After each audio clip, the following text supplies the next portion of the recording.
Continuando con el acto administrativo, hoy nos vamos a referir a sus elementos esenciales, que son aquellos elementos que deben necesariamente estar presentes para que el acto pueda ser considerado válido. En ese aspecto, la Ley Nacional de Procedimiento Administrativo, en su artículo 7, lo enumera y empieza con la competencia.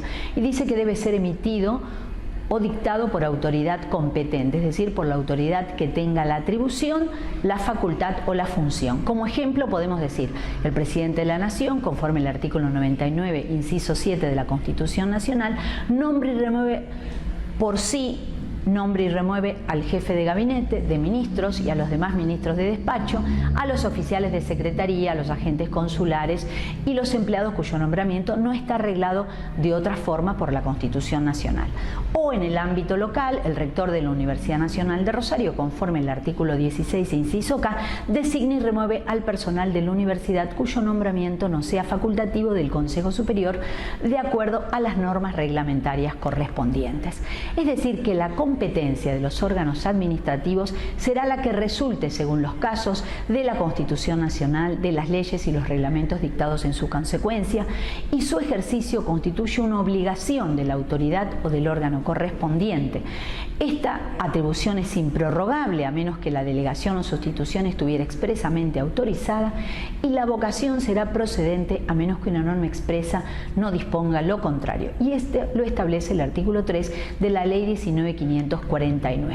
Es decir, que el órgano competente puede, de manera excepcional, delegar en un órgano inferior, es decir, descargar sus funciones o atribuciones siempre que la norma administrativa se lo permite, y como consecuencia del principio de la jerarquía, puede, salvo que la norma se lo prohíba, abocarse, es decir, sustraerle al órgano inferior asuntos que son de su competencia para resolverlo él como órgano superior.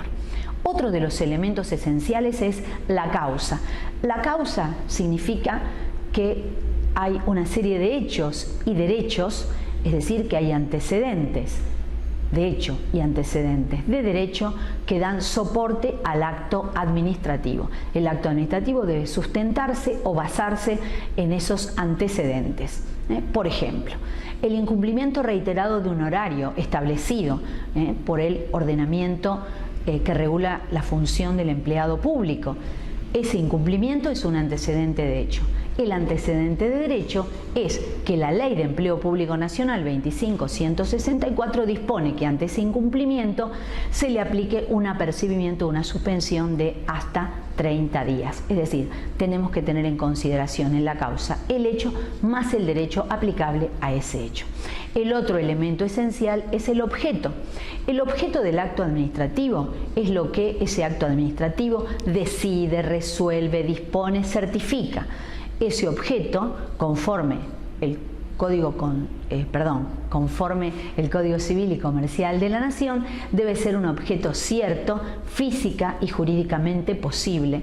Y en el ámbito administrativo, el objeto, que es lo que en definitiva el acto decide, debe resolver todas las cuestiones formuladas o planteadas por el interesado. En aquellos casos en que en el objeto, es decir, en lo que se decida, se involucren otras propuestas, solamente van a ser válidas esas decisiones en la medida que haya una previa audiencia del interesado y siempre que no afecte los derechos adquiridos de aquel. Ejemplos de objeto de lo decidido, de lo resuelto, de lo dispuesto: un acto administrativo de apercibimiento, es decir, el apercibimiento, la multa, la cesantía, la habilitación, la autorización, la clausura, son ejemplos de objeto de actos administrativos. Otro elemento esencial, el cuarto, podríamos decir, es el procedimiento. Es decir, que el órgano competente debe cumplir antes de la emisión del acto con los procedimientos esenciales y sustanciales previos y los que resulten implícitos del ordenamiento jurídico, sin perjuicio de los que puedan establecer otras normas especiales, considerándose también esencial el dictamen proveniente de los servicios permanentes de asesoramiento jurídico cuando el acto pudiera afectar derechos subjetivos o intereses legítimos. Como ejemplo, antes del dictado de una cesantía, antes de la contratación, es decir, para determinados contratos administrativos, hay que respetar procedimientos.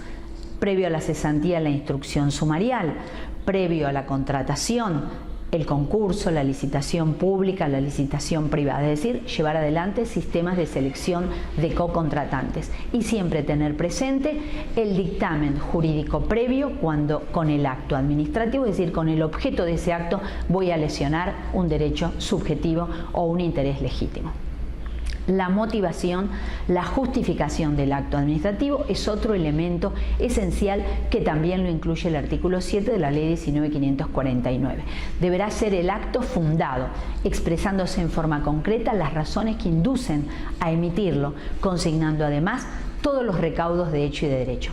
Podemos decir que la motivación es la expresión razonada de la causa, es la expresión razonada del antecedente de hecho y del derecho aplicable a ese antecedente. Por ejemplo, el incumplimiento de los deberes a su cargo del empleado público constituye una falta. ¿Por qué? Porque entorpece el normal funcionamiento de la administración pública y priva al ciudadano de una buena administración. Otro de los elementos previstos en este artículo 7 es la finalidad. ¿Qué se dispone? Que deben cumplirse con la finalidad que resulte de las normas que otorgan las facultades pertinentes al órgano emisor sin poder perseguir encubiertamente otros fines públicos o privados distintos de los que justifican el acto, su causa y objeto. Es decir, que voy a considerar que se cumplió con la finalidad cuando pueda responder a la pregunta ¿para qué se está dictando ese acto administrativo?